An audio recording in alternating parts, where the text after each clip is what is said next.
Okay, good evening, everyone. So, as you all know, we're gathered here for this webinar on machine learning that has been so gracefully supported by our uh, director and everyone from the Relay team. So, I would like to start off by introducing our speaker today. Her name, Miss Anuradha Srinivasa Raghavan. She is a machine learning specialist from the University of Mumbai. She has vast experience in working in the field of machine learning, soft computing, data mining, database, and artificial intelligence. She has helped various students pursue their projects on machine learning and artificial intelligence alike. And today, we are lucky to have her as our speaker. She completed her postgraduate in computer engineering in 2008 and has been an associate professor in in the Mumbai University for the last 15 years. I would like our director, sir, Professor Rakesh Saxena, to address her and talk to her for exchange a few words with her. Sir, if you please. Welcome all. Welcome, speaker. Thank you very much for sharing your experience for our students, faculty, and everybody. So we can start now immediately. Thank you very much, and thank you whole team for arranging these webinar and seminars for our institutes. Thank you. We can call madam also to institute in any time to our department for further interaction. Okay, thank you. Yeah, thank you one and all, Wiley and the college for giving me this opportunity to address you all. And probably this is the second time I'm having an encounter with most of y'all, and I'm really privileged to be a part of this webinar so that at least we'll all grow together in finding out the research opportunities open for finding some possible cure or eradication of this pandemic. So let me share the screen.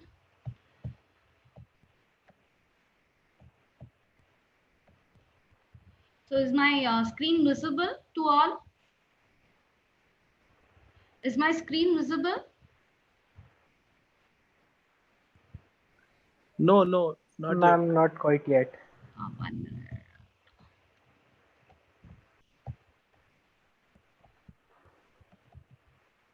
Yeah, now is it visible? Yes, ma'am. Okay.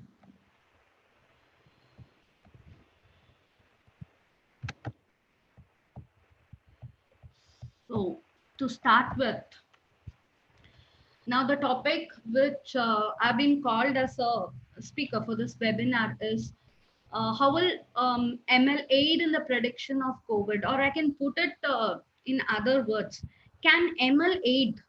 Can it do anything for the present scenario? We are all held up. We are all locked down for say more than 50 to 60 days. Is ML going to help us? So this is something I don't know whether it is a notion. We have a new technology in place. We have AI and ML. So now we try to find solution for all the possible problems in the world using this. So it is not wholesome. To start with, let me tell, it is not a wholesome package. ML alone is not going to solve, is going to provide a solution to the problem, but well, it can provide certain solutions wherein certain parts of it can be, certain functionalities of it can be speeded up by using the concept of ML, and research has been going on in those directions. So towards the webinar, I'll be touching up in some of the places where ML is actually used as of today. So let me start with the basics of where this is for all those who don't have some basic idea of ML. I just wanted to give 1 2 slides on what is it before we jump into further on how it is going to help us. So as you all know, ML is nothing but turning of data into information. With the advent of network speed, big data analytics, data science, we see that there is a overwhelming collection of data. So this data, when it gets processed, it becomes useful information.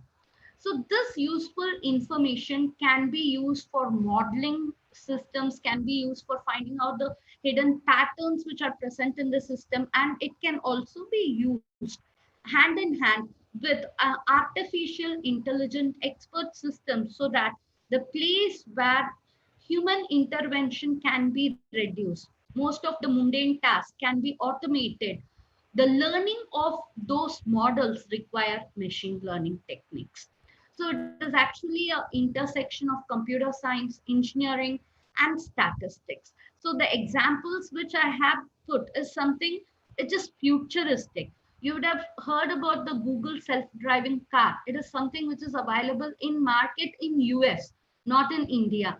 But the Google self-driving bicycle is one which is the research is going on. If you see, the kids are able to drive to the park themselves and play in the park without the intervention of parents.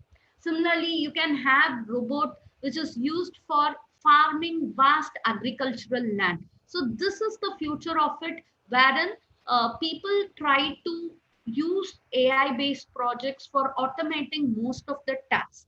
So most of the machine learning comes under two categories: supervised learning algorithm and unsupervised learning algorithm. In supervised learning algorithm, we have a labeled output. So with respect to the label output, a model will be generated, and based on the model, based on the accuracy of the model, we can use the model for prediction. But in the case of unsupervised learning algorithm, it is a raw data which is yet to be modeled. So it depends on users' perception of viewing the data, tagging the data. The pattern which is present in the data will be exploited. So the most of the models for which you have lots of work which is going on in convolution neural network, deep neural network, belong to the category of supervised learning network, because it's more like a teacher teaching students. A teacher knows what is to be expected from the student, so she has an output. So when the student learns, the system, the teacher checks whether what the student has learned is as per what she desires the student to learn. So till such time the learning is accomplished, the system is being trained and the model is being built. So the same logic is being used in the case of your supervised learning algorithm. As a typical example of your supervised learning algorithm, you can see in this particular case, this is a classifier. You have certain fruits. The fruits have been labeled as, say, green colored fruit or red color fruit. And the data is split up into the input parameter and the output parameter, which gives the labeling for the data. And it goes to any machine learning algorithm. A machine learning algorithm which gives a categorical output is called as a classifier, and which gives a time series output is called as a regressor. So usually when you want to work as a classifier, we know the output is either a binary classifier or a multimodal classifier. So based on it, the system learns and the accuracy is being checked. So when an input sample is being given to the model just predicts the output on what type of category it is. So this is the most simplest of machine learning algorithm, wherein you know the output, the system is trained till such time it learns a particular output. But that is not the case in the case of your unsupervised learning algorithm.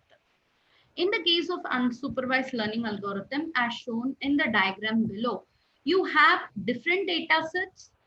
The interpretation of the unknown data set is as per the user. So different metrics are being used. The algorithms are either distance-based algorithm, density-based algorithm, hierarchical algorithm. And based on those algorithms, the inputs are being clustered together. They are being combined together. That is, similarity in patterns are being coagulated together or consolidated together. So the output in this case, you get clusters. The clusters within the cluster, the inter-cluster similarity between the objects will be more, and the intra-cluster similarity between the objects will be very less. So there is a lot of discrepancy between the objects belonging to different clusters. But how the clusters are formed, what are the parameters, it whole and soul depends on the perception of the user. Now, for the learning algorithm which we are going to use for COVID data, till now, only the concept of supervised learning algorithm, as per my research, whatever I have studied to the couple of papers which I have received for the last couple of days, mostly supervised learning algorithm is being exploited for this particular purpose.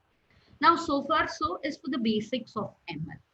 So now how this is going to help us in predicting the spread of COVID. It can be anything. Now we'll see what are all the different angles in which ML can be used in this particular case.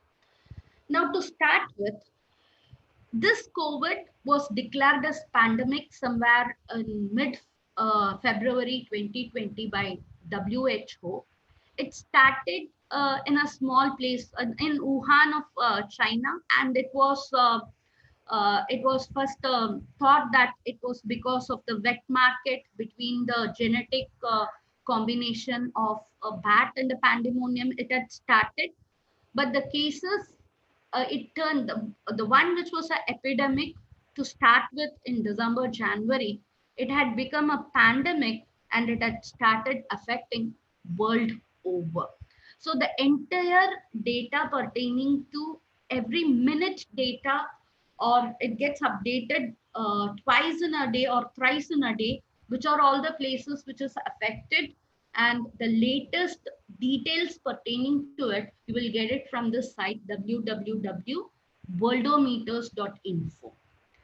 Now, the latest figures as per the coronavirus cases, this I have taken as of today.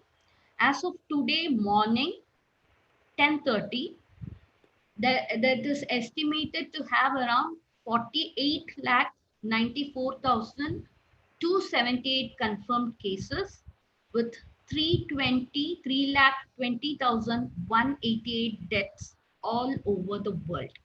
This is an overall figure, and the figure pertaining to India, which you have a separate dashboard for India, which is covid19india.org. As per those figures, we have crossed our 1 lakh boundary. We have, as of now, 1,01,283 cases with 58,886 active cases, and with a very good recovery rate and a very sufficiently low mortality rate of 3,157. So this is the statistics of a day. As you all know, any technology should help us in finding out a quick and a easy solution to the problem on hand. So let us see how ML is going to help us in finding out at least some solutions for this present problem in hand. So as far ML is concerned, machine learning to aid in the curtailment of COVID-19. It helps in curtailment in 4 different areas. First, some algorithms are used in drug discovery. There are some algorithms which are helping the health workers, the doctors, in quickly analyzing the CT scan reports and the X-ray reports of the pneumonia affected persons. So medical imaging and deep learning is being used in those places. And for forecasting the spread of diseases, we have certain ML algorithms which are used in those places. The estimating the spread of diseases can be used from the social media data which is being analyzed, and it helps in estimating the spread of the diseases. So as I've told you before, ML is not providing a wholesome solution, but it is aiding important areas wherein the solution can be arrived at a exponentially lesser time, at a very much lesser time, so that many lives can be saved. So ML is used in predicting the structure of proteins and their interactions with the chemical components to facilitate new antiviral drugs and vaccines. This is the need of the hour. For any vaccine to be invented, it will take a lot of clinical trials. And it is not something which happens within a matter of months. It takes several years to find out the viral or vaccines for any new viral which has come into existence. But now that process has to be fastened because we have to reduce the number of lives which are being lost because of this COVID. So it is in that portion ML is being used.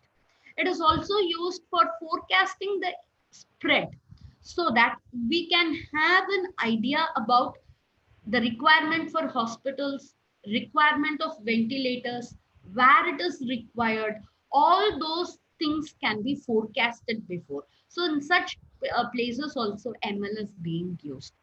And the persons who are more affected in this case are only health workers because they are the ones who have to be in constant touch with the patients. So deep learning algorithms can be used for for medical imaging, for reading the X-ray and finding out the severity of the cases wherein the human intervention can be lessened. So in such places also ML can be used. Finally, it can be used for social media data to get a better estimate of the spread of the disease. Now, let me go into each and every single case wherein we will see what work is being done so far in different areas. So to start with, ML is aiding in predicting the protein structure. This is one area wherein as a ML person, a complete intervention of a genetic engineer, a genetic person who is working with genetic engineering or with virologies or biochemists is very, very mandatory. Because if you see, you have deep learning based drug screening, and this particular approach, it takes the RNA sequences and it tries to analyze these RNA sequences into protein sequences and build a protein 3D model using homology modeling. So in this case, you have your DenseNet or DFCNN can be used to identify the protein interactions with higher accuracy. This is actually a funded project in China, and the manuscript of the project is also available online. Now, not only the existing RNA sequences, the existing antiviral drugs that can act on other diseases like other autoimmunal diseases like HIV is being found out, and based on the sequencing, the same type of medication is administered to a patient who's severely affected on account of COVID. So in this case, a deep learning drug target interaction module using molecule transformer drug target is being used. DeepMind, which is a technology which uses some of the available data sets from GISAD and AlphaFold library of biochemist, which has got some DNA sequencing, can be used to predict the protein structures of the COVID virus. So this is entirely based into the drug discovery, and these are some of the research areas which are open up for drug discovery, and work is going on in this particular area. Next comes a person is affected, a country is affected. How is ML going to aid in forecasting the infection rates and patient prognosis? So in this case, we need to predict the criticality of the patient. How critical is the patient? So for this, a machine learning based prognostic model was used with the clinical data which was available in Wuhan. So the authors of this particular research paper, they used a XC-Boost algorithm, which is an ensemble-based algorithm using gradient boosting model to predict if a patient infected with COVID-19 would survive the infection based on age and other risk factors. So this is very useful for forming recommendation about who should isolate themselves from the disease the most. Next, we had a data-based analysis and modeling for forecasting COVID-19 outbreak. It works on a logic which is called as susceptible, infected, recovered, and dead module. This is called as the SIRD module, SIRD, SIRD model. This is a multiplex network-based approach. The recovery time in epidemic spreading was also investigated in this particular work. And time series analysis was used using the Kalman filter to predict the spread of coronavirus spread. Based on the current number of cases, the time series analysis was very accurate in prediction of 1 day prediction of based on a particular day, particular region, on how quickly the spread will get propagated. But for longer period predictions, still work is going on in the using the concept of Kalman filter. So next comes your ML, which is aiding in aiding your doctors for medical imaging by automating the process of studying the X-rays and the CT scan. As you all know, the ultimate or the most severe COVID cases, the patients are affected by pneumonia. So the X-ray or the CT scan of, and there are different ways of checking it.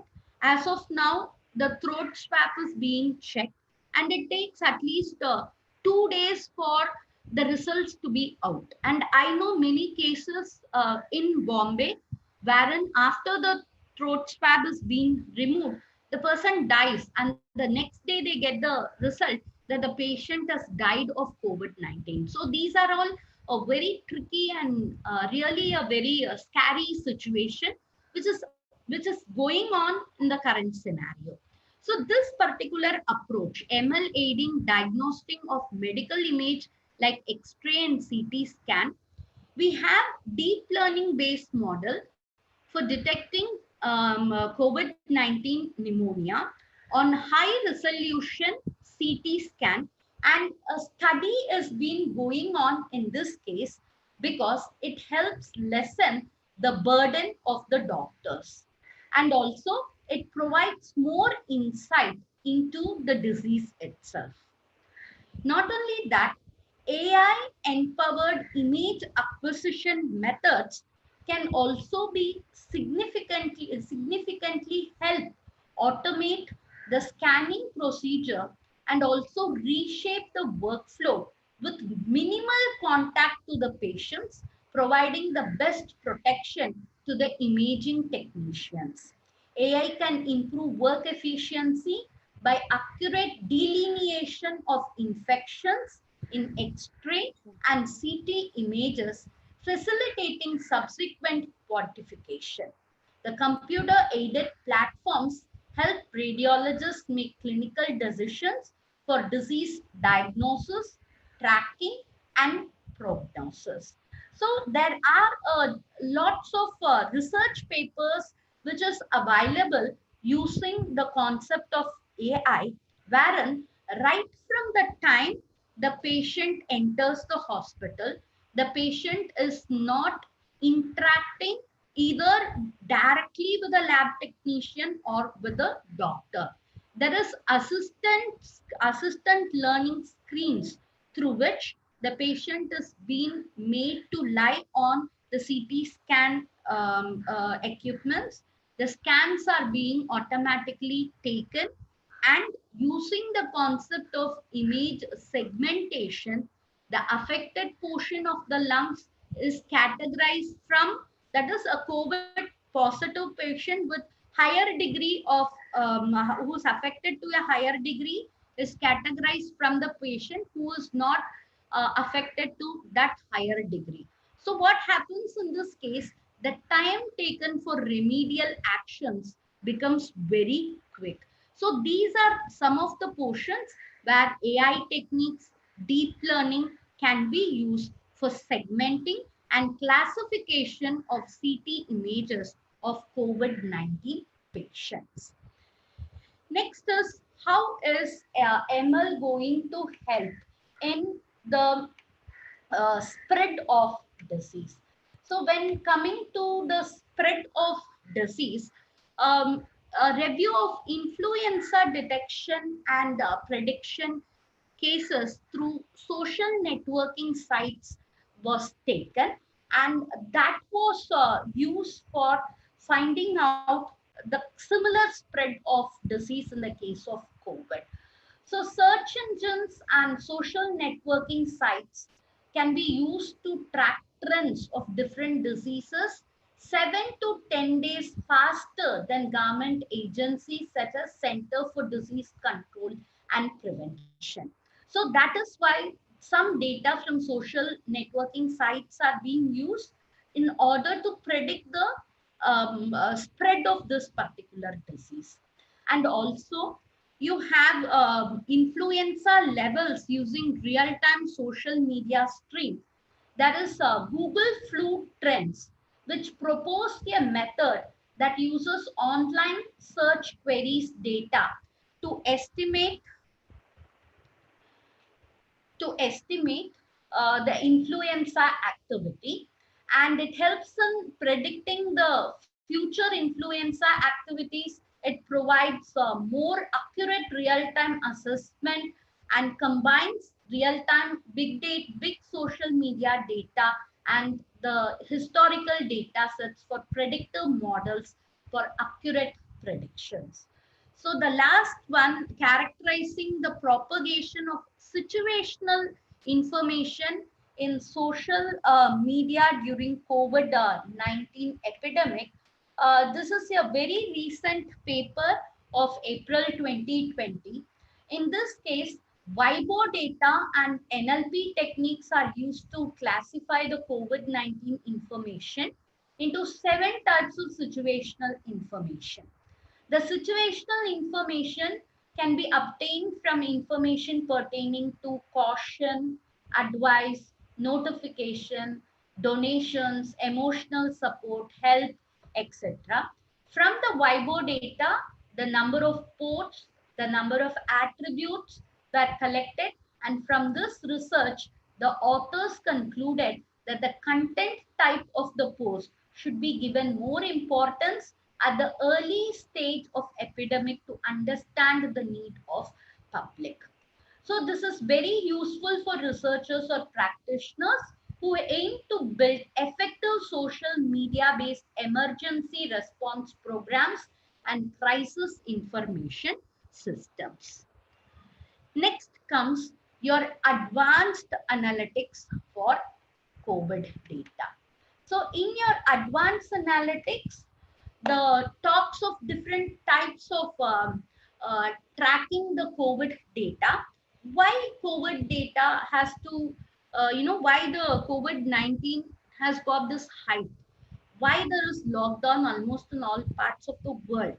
This is because the RO factor or the spread factor of this disease is 2.2, which is really very high.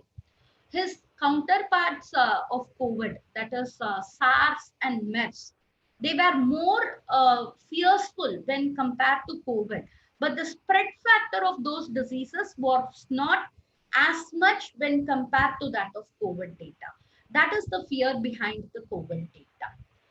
So the tracing of the data is very important.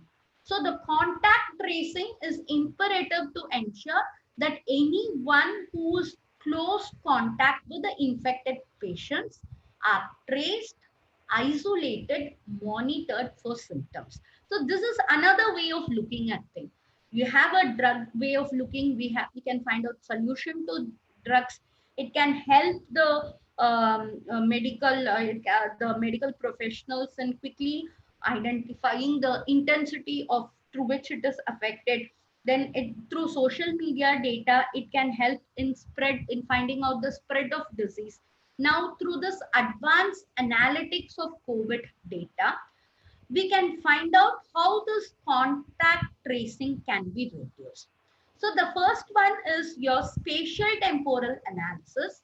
So advancements of GIS tools allow the spread of COVID-19 to be modeled through various spatial and temporal scales. So mathematical and statistical techniques such as Bayesian inference methods facilitate the analysis of infectious disease incidents through time and space. Next is your path analysis. So a diagram which is used in this called as a Sankey diagram. It helps to visualize the flow of patients between various phases of patient's journey.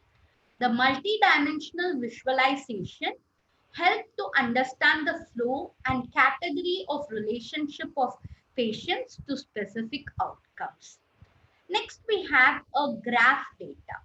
So if you would have noticed the COVID-19india.org, initially when the spread of data was really less, we have your graphical analysis of the data. So this graph analysis of the data, it helps in telling the degree of interconnectedness between the cases and the infected clusters, and it can be visualized in the form of a network map. In this case, every node in the map is an infected patient, and every edge represents the transmission of the contagion through a known contact. So this was initially used. Now, today when I checked out the COVID-19 India this thing dashboard, I was not able to locate this graph because there was a capacity. There is actually a capacity for the graph.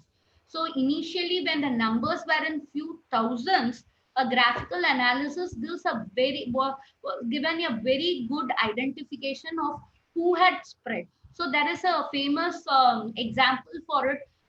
One person in Spain was able to, they were able to find out had spread it to around more than 250 to 300 patients, and this analysis they were able to make because of the graph analysis from the graphical data.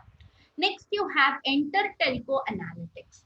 So this Enter through this by the personal electronic devices or PEDs, which is used by the patient, like which ranges from their smartphones, tablets, smartwatch, fit trackers, and other electronic accessories that people bring around with them, and using that they will be able to they will be able to find out whether the infected position is in quarantine or whether the person is moving around. So this is used for giving an indication to the persons around that how many persons are infected or whether they are infected person is within the same range or not. So you would have all seen the this thing, the one which is being used by the government, which is your Arogya Sedu app. And this Arogya Sedu app, it does the same thing. If you see, it will be able to find out in a graphical representation how many patients, how many persons in the vicinity of 500 meters, 1 kilometer, 2 kilometer, etc. are infected. So this is your telco analytics. These are some graphical methods for advanced analytics of your coronavirus cases. Next comes the entire hand of AI which helps in fighting the coronavirus outbreak. The first among them is your DeepMind. This DeepMind uses your AlphaFold system, which gives predictions of several proteins that can promote research in the COVID cases. Then you have your Alibaba AI, which gives 96% accuracy and has recently claimed that its new AI system can detect coronavirus in CT scans of patients chest with 96% accuracy. Then you have your Baidu's AI. This team has released a tool which is called as a linear fold to reduce the COVID-19 prediction time from 55 minutes to 27 seconds. Then you have your blue dot surveillance. This blue dot surveillance play a very important role because in November 2019, this was able to give you a prediction based on the airline flight information that there will be an epidemic which is going to occur in days to come. So it takes the airline flight information to make predictions about the infectious diseases and could be air routes, and it can find out with a common disease vector based on it. Then you have your Insilico Medicine, a company that uses AI for drug discovery. It is using generative adversarial networks, GAN, to filter the molecule designs. It favors those that score highly for drug-like properties and for being chemically active, while tossing out molecules due to their properties are unlikely to ever work as drugs, such as metal components. So it helps in finding out the best drug composition, and for this, yeah, your GAN network is being used in that case. Next, you have your China's InforVision. So doctors in China have given a new powerful tool to help them quickly diagnose the potential coronavirus sufferers. This is called as InforVision. It is an AI-based software which can quickly highlight the potential problem cases in record time.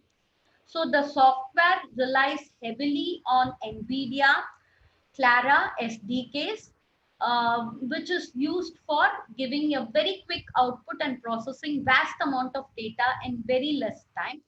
InforVision can identify typical signs or partial signs of COVID-19 in suspected patients, and the software looks out for signs of pneumonia that can be caused by the virus. Next, you may have your sense time facial recognition. The facial recognition is safer than fingerprinting as it removes the chances of disease being spread through human to surface contact. So Sense Time is applying AI to scan the faces of people with masks. They are promoting contactless identification of infected with a temperature detection software that has been deployed at underground stations, schools, and other community places in Beijing, Shanghai, and Shenzhen. Then drones are used for the rescue.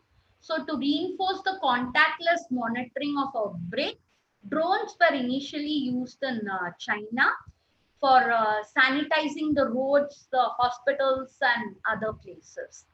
Then UVD robots are also being used, which is based out on Denmark. They are using robots to disinfect patient rooms with zero human interference. Pandemics can make human assistance both critical and dangerous.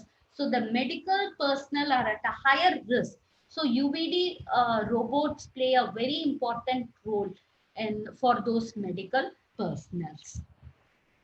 So with to start with, probably in the first week of April, when the data set was sufficiently good from covidindia.org, I was able to just collect the data and just using three attributes of patient age, status of patient, whether diseased or recovered, Logistic regression was used to predict whether the new patient would get recovered or not.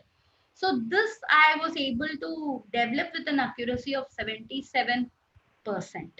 Now, based on travel history, because initially it was a patient having travel history, that person is more prone to COVID. Now, slowly it has come to a community spread, but I'm talking about a month prior. So, using the travel history data, also logistic regression gave an accuracy of 91% with the available data. The available data at that time was hardly few 10,000 or something like that. It never creeped more than that. So the what can be done for aiding the present scenario is analysis of patients' criticality is very important according to age, because irrespective of whatever be the nationality, it is a common trend that patients above the age of 65 or those who are having critical hill components like BP or sugar or cancer, history of cancer cases, they are more prone to become critical when it is infected by this virus. So that analysis can be done, and analysis can be done on how it is affected in different regions, because there are different myths and different statistics or mathematical modeling which is coming into picture, which is telling climate plays a role, temperature plays a role. All these things can be tried out, researched upon. So till now, I have used only logistic regression, and it is only for finding out whether the patient will become critical using with COVID or not. But there is lots more to do. But the problem, especially with the data which is available in India, is the data staging area, because initially when the travel history was there, people were not willing to share it. People were not willing to it, like most of the data is not entirely disclosed. So that issues plays a very important role when we mine the data, when we do a work on an algorithm. The accuracy definitely is not that great, and we require so many required parameters in order to have your holistic view on the prediction, which is still to be arrived at. We need to get so much data in order to have a holistic view of the predictions based on the COVID data. Now, for those of y'all who are interested into research using this COVID data sets, these are the different data sets which are available. The world data is available in data.world datasets COVID. We have lots of competitions which is coming out in Kaggle. You can take up the research challenge. Data sets are available. Work with your own ML algorithms and find out how best you can contribute to the existing problem. And the data pertaining only to Indian related data, you get it from covid19india.org. This is for the available data sets. Now, what is required? What is the need of the hour? Now, most of the work done so far is not peer reviewed. Most of the papers which I have got, or which people had given me, it is not being published. It's not peer reviewed because it's latest. People are working in it. So we have to work more into it, research more into it, and check out for the authenticity of those new innovations which are coming out. And drug release is only in a very nasal state, and deep learning with the expertise of virologists is very mandatory in this particular area.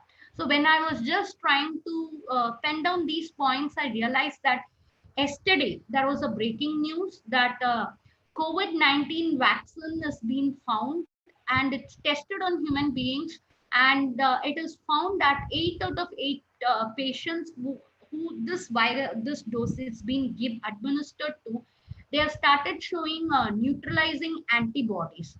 So antibody levels which are similar to or higher than those recovered from COVID cases has been arrived by using these drugs. So yesterday that was a boom, and the Dow Jones market suddenly rised because of the new finding which happened in USA yesterday. Now, in India, ML should be used in different places, because I don't know whether it's a myth or it is the belief. We have attained the peak, or we have yet to attain the peak, because we haven't flattened it. So main thing is, can ML help in monitoring social distancing? So probably because we can use the concept of this thing, telco analytics, or somewhere some indications, so that people maintain appropriate social, some indicators to give them knowledge that social distancing has to be maintained, and predict the requirement of ICU beds with ventilators. Because if you see, most of the casualties which has happened in Italy, Spain, and USA is because they were not prepared to see, they were not prepared for the worst come worst situation, wherein we have lots of patients and availability of ventilators is not there. So somewhere, if this requirement can be predicted in advance, so many lives can be saved. Disinfecting, that will be a need of our, because now slowly when the lockdown is to be released in phases, before the persons can go out to either their workplace or schools or colleges, the entire area has to be disinfected. So if some minuscule robotics can be developed for disinfecting those places in every nook and corner of every rooms, or wide areas, that is going to be a big boon for most of us. And a mask with a capacity to monitor the body temperature and oxygen saturation levels to indicate the impact of COVID.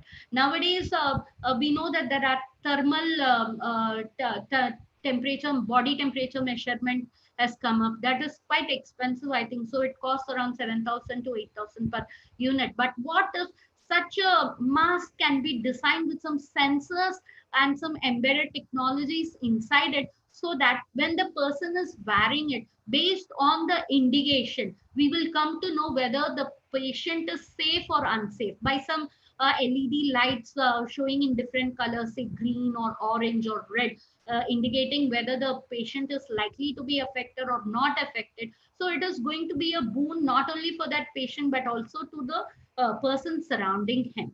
So ML can be used to predict the economic scenario for the next couple of months after lockdown is revoked. This is exactly a different webinar topic which can't be touched right now, because there is lots and lots and lots of work which is to be done and which is going on all over the world in this particular area.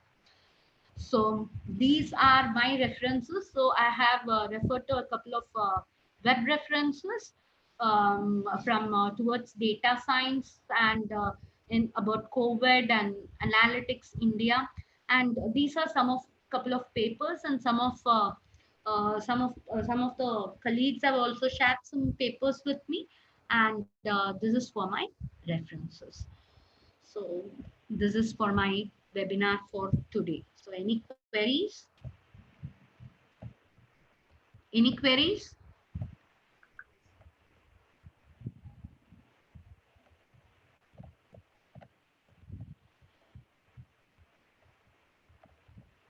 Any queries? Yes, ma'am. We'll give you the questions that the people have asked. Yeah. Okay. So I have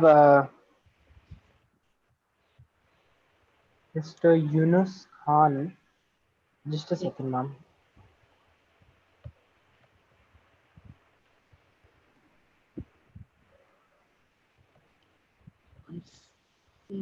He has asked whether we can apply the machine learning and IoT for data analysis purposes, and whether digital forensic science can be used for these medical examination records and further. Yeah, that is what he's asked. Can you repeat for detection? Yeah, whether you can use digital forensic science for the acquisition of X-ray and CT scan images and medical examinations. I'm not a person in digital forensics, so I won't be in a position to comment it. But one of your this thing college person, I think so. It's Mr. Upendra, yeah, Upendra Singh. He has just given me a couple of shared a couple of papers. In that couple of papers, one paper was using AI based. So using AI based without the intervention of the doctor or the medical assistants, the patient themselves will be able to position themselves in the CT scan. Directly the CT scan report is being extracted. Then you had a dense CNN network wherein the positioning the affected lungs is being segmented, and the extent to which it is affected is found out with least intervention of medical professionals. So that is present. I'll in the link I have shared that paper. But regarding the role of digital forensic, I can't comment because I'm not a person in digital forensic.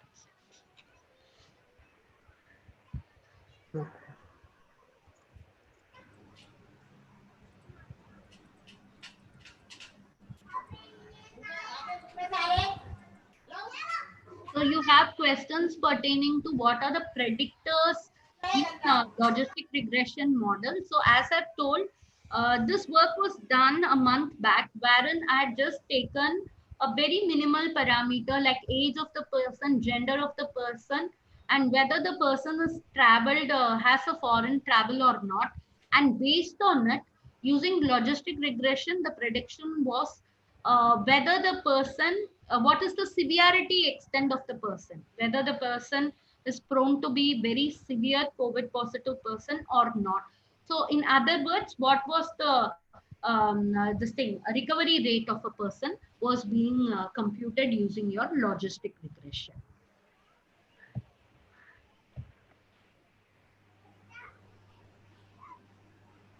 So Okay. anything else other than that?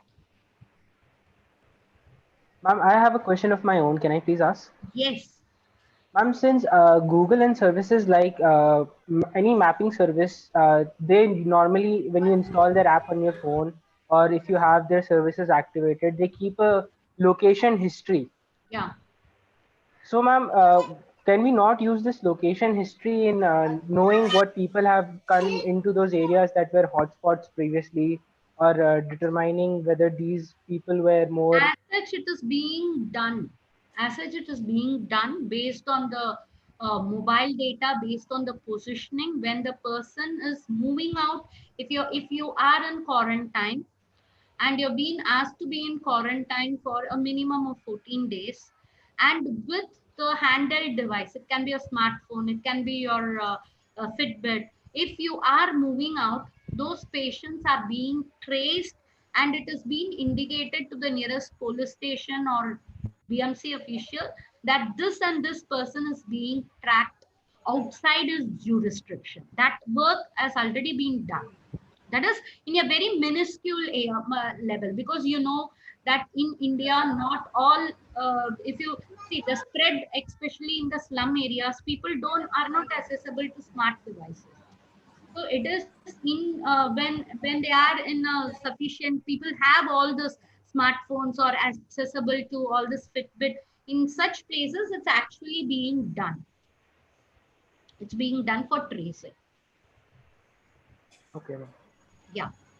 Uh, people, I mean, everyone is free to ask questions in the Zoom chat or by raising their hand so that I can see it. Please forward your questions to the WhatsApp link that I've provided or on the Zoom chat.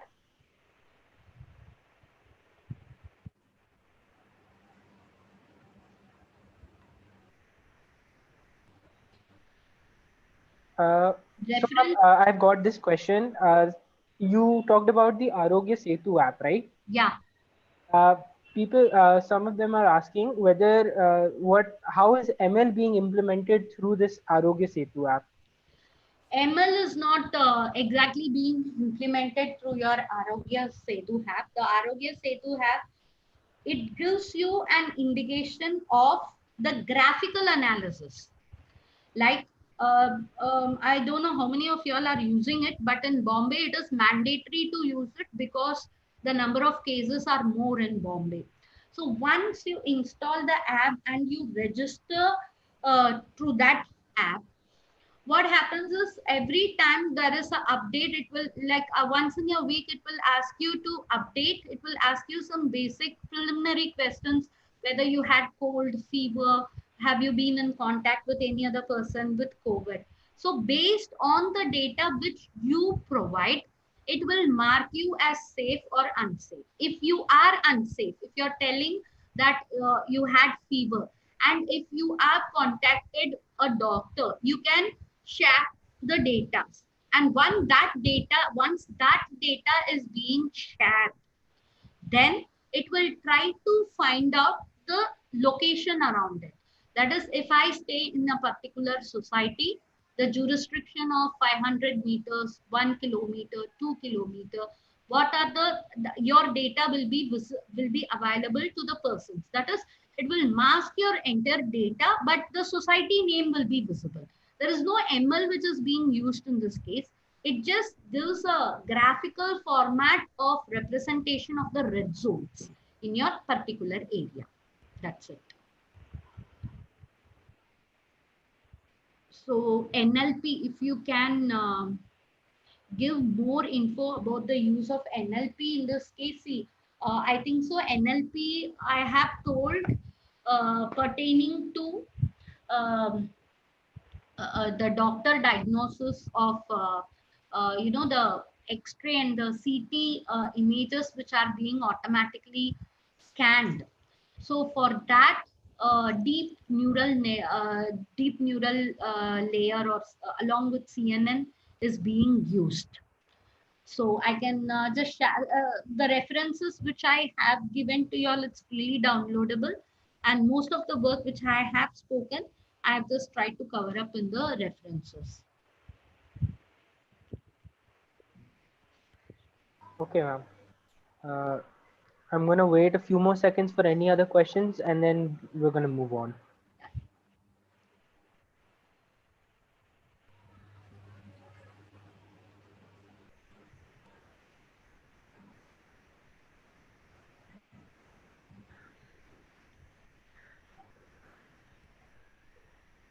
Ma'am, there's a question.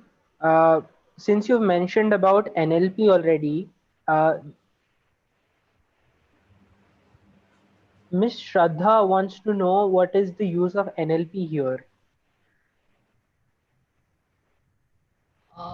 First of all, I need to find out in which slide I have mentioned the use of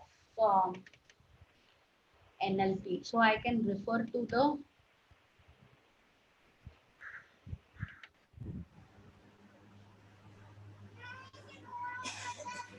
So is it in the area of diagnosing medical image, or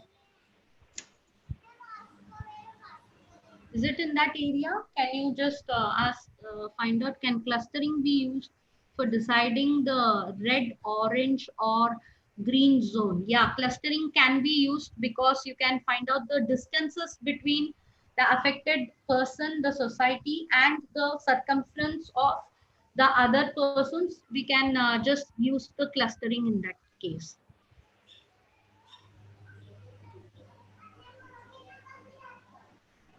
Okay, ma'am. I think that's all the questions for now.